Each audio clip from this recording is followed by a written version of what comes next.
be sailing these boats now, it's a huge amount of fun.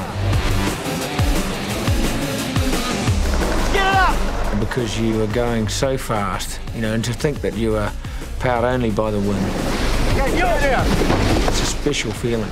Russell Coutts sails at speeds few will ever experience. Wait up to attack! Wait up! The sport is his calling and his passion. It's led him to win gold in the Olympics and to become the most successful skipper in the history of the America's Cup. With that track record, Russell appeared to have found the perfect course in sailing.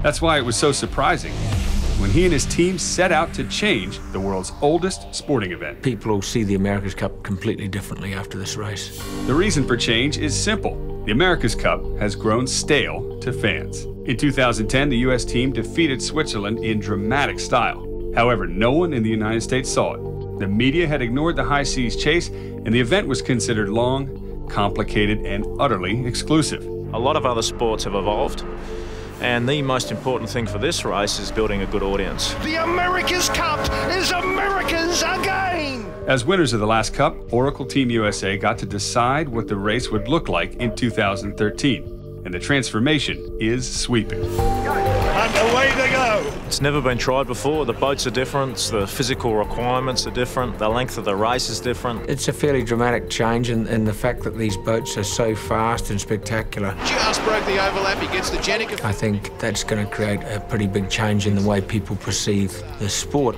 Russell, who's both the skipper and CEO for Oracle Team USA, knows the stakes are high.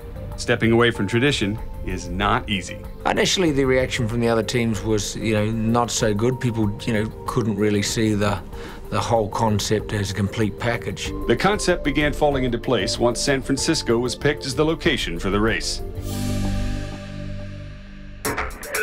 With its consistently strong winds, it's built for high-speed sailing. That's when the team decided how the game would be played. It's a short course, it's right against shore and downtown, so you come right next to the spectators, you almost touch the ground there. The racing's going to be spectacular, it's going to be high speed. The races are only 30 minutes long. In the past, it took you more than an hour to get out to the race course. The whole purpose was so people could watch like it was a stadium. However, to sail these newer waters, a new type of boat is needed. Last time, the U.S. team raced a monstrous trimaran with a wing sail that stood 223 feet. For the reboot, each team sails a 72-foot catamaran of their own design. AC-72 will be like nothing that's ever been seen before on the water. They're physically much more demanding for the crew and the athletes, and the decision-making is a lot harder because it's split-second decision-making. You really have to anticipate, and the decisions come much, much faster. But it's incredibly exciting too. These are complex boats to design. I think the learning curve for all the teams is very steep at the moment. To be match ready for the Cup, the Oracle team is competing in the World Series with two 45-foot catamarans. One is helmed by Russell, and the other by Jimmy Spithill. At age 30, he was the youngest skipper ever to win the America's Cup. I think what makes me good and get results is the guys I have around me. Oracle Team USA consists of over 20 sailors from all over the world. They have more medals and awards than any of the competition.